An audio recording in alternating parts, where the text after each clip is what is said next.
Hello everyone, Brian from Watch Complications. Thanks for joining me. This video is part of my Making Custom Watches series. It's going to be a fairly brief video. We've gone through this several steps already. You can watch the previous videos in this series. In this one, I'm going to just show you how I go about using the spacer ring that we made in the previous video, put that in the case, put the case clamps and screws in, and put the case back on. So basically just casing the movement. There will be another very brief video right after that shows the final product, the plastic off of these two prototypes that I've been building for my Nano Brand 10.6. And you know what, I might sell these off at some point, might do a giveaway as I'm gaining some subscribers and stuff. And speaking of that, if you haven't subscribed, better do so. And I also have Instagram at watch_complications, but Instagram's Instagram. But yeah, ring the bell, give me feedback, pros, cons, and hope you're enjoying the video series. But let's case these prototypes. All right, so in this video, we're going to go about casing the movement. And in the previous video, I showed you how I went about creating a spacer ring. This is to give more cushion and allow less give whenever the stem is pulled or whenever you're shaking your wrist around. You don't want the movement moving around inside of the case at all, and you want to have it nice and secure. And this particular movement had left a little bit of a gap between the movement and the edge of the case. Again, with these being sort of lower quality in terms of manufactured parts for these prototypes, the specs aren't going to be maybe necessarily perfect or close. They might be a little bit off. So I had to create this very thin and appropriately sized spacer ring. Got the gap there for the stem coming into the case in the movement at 3 o'clock. And so I've already put this spacer ring inside of this one. You can kind of see it around the edge right here. Again, filling that gap so there's no movement when I'm doing time setting or things like that. So the next thing is, if you want to know how I made the spacer ring, go back and watch the previous video. I've pushed it down into place and got it between the gap. Now we're going to go about putting the case clamps in place. One of them goes here. You can see the hole for the screw, and you can see the other one here directly across from that one on the movement. So the case clamp has a little bit of a lip on it. You can see it bends up there. The easiest way to pick these things up is with the Rodico. So the goal is to take that little lip and slide it underneath a metal edge on the inside of the case and then screw it down to the movement, which will keep it nice and secure. So we're gonna angle it down in here and get the lip underneath this metal edge, which will also be against this white spacer ring underneath of the clamp, and then screw it in place. Okay, so I've gone ahead and picked this up with my tweezers, and I'm going to fit it. Whoops. The spacer ring has a little bit of a bounce to it. I'm going to fit it underneath of the case like so. You can see it in there. So I slid the lip underneath of it. Now I'm going to put the screw through the hole and into the movement and secure it. Again, Rodico is going to be sort of your best friend with at least getting these things sort of initially in place. And then you can use, tweezers or pegwood or a toothpick or something like that to kind of help then get it moved around a little bit if you need to. But it should be fairly straightforward. One thing is, when you're using tweezers, make sure they're not magnetized. Might need a demagnetizer to help you with that. Make sure you use the right size screwdriver. For this one, I'm using 140, I believe is the size. Yep, 140. Right size of screwdriver for the screw. That way you don't bend it or twist it in any way that's, harmful to the screw itself or the movement. One of the things I've done is I've put the stem in there just to keep the movement from shifting on me, and also to keep the little spacer ring in place, particularly with the gap that's there to accommodate the stem location. Right now, so I have the screw kind of straight up above the hole. I'm only going to partially tighten it and then switch back to the other side, kind of go back and forth between the two. Much like you would with anything else, going back and forth so that you don't tighten one side down all the way and the other side still up in the air. So that's the approach that I'll use here. I'll get it secured enough that it doesn't move around on me, and then so that the clamp doesn't move around on me any. And then I'll put the clamp on the other side and then we'll tighten them both down. What I'll kind of do is I'll take this screw and I'll just tack it onto the end of that so that it's sort of straight up and down. And then that makes it really easy to directly place where I want it in terms of the hole. And then if I would need to kind of force it off of the Rodico, I'll use my toothpick, just kind of hold it in place, and then it's exactly where I want it and in place, and I can start using the screwdriver to tighten it up a little bit.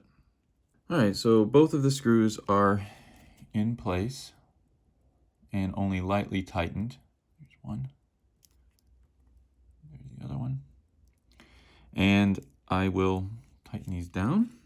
Now remember, the case clamp is sitting between the little metal edge around here. The spacer ring is under it. The thing that's providing a little bit of cushion between it and the case, that's got a little bit of tension on it now on that side. So I'll switch over to the other and give it a few rotations until it feels a little tight, and then kind of go back and forth between the two until it's fully tightened down. All right, so I've tightened both case clamps and screws down, and the crown should still move freely. And you can see that there is the white spacer / cushion ring in there, right where it should be.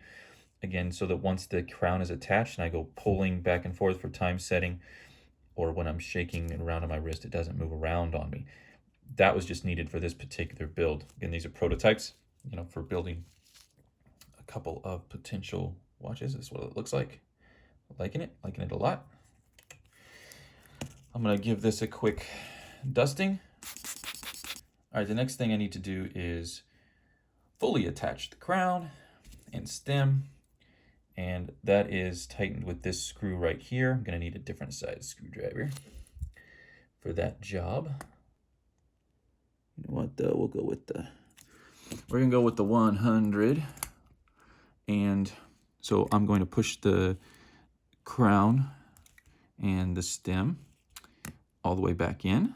I'm gonna give the screw here a few turns, tighten it down. You don't want to over tighten it, obviously. If you over tighten it, you won't be able to pull the crown out to time set, but you don't want it coming loose either. So get a little tighten and do a little pull and see if the crown stays. There, I heard click. Not feeling too much give, if any, in the watch, but let's pull this around, see how the time setting feels.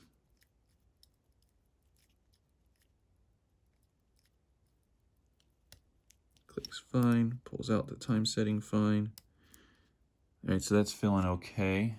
The question will be if I feel like I just need to tighten it down a little bit more. Keep it nice and secure. It's pretty tight.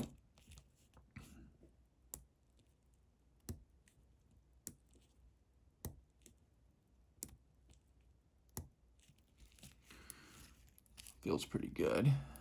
Again, I'll flip this around.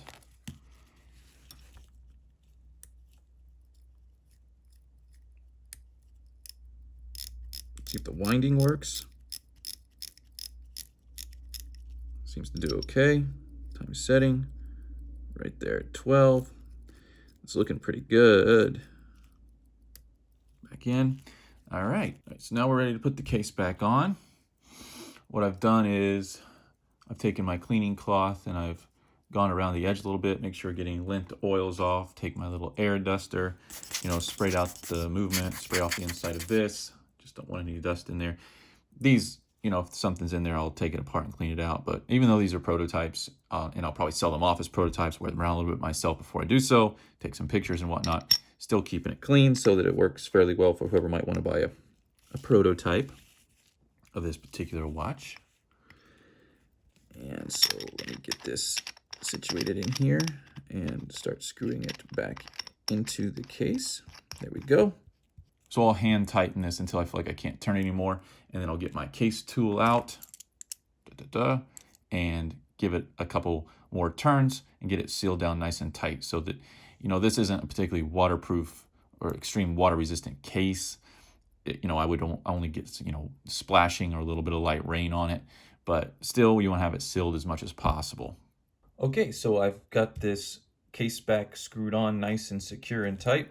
I try to align these as much as possible, but even on high-end watches, you know what, this really doesn't matter. It's against your wrist. No one's seeing it, and it doesn't have to be perfect. In fact, most of them, even on high-end watches, aren't aligned. Like these locations for the case tool are, you know, at 12 and 6 o'clock, and the crown between, you know, these, it doesn't really matter that much. But here is what the watch is kind of looking like when done. I've got the plastic on it still, so looks a little bit, you know, rough on the glass. That's just because the plastic protectors are still on. I'm gonna finish doing the blue one, and then I'll do another really short video where I just show you the final products and talk about, again, the manufacture of the case, what movement's in it, and very quick brief review of the process. And I'll show you what these look like in their final state whenever I've got this one done. Thanks for joining me in this short video. I'm Brian at Watch Complications. Watch for some more pictures and content of these two watches in my Wonderland series on watchcomplications.com. And in the next video, I will show you what these two things look like up close when they're completely done. We'll keep on watching and either share this video or your love of watches with some friends.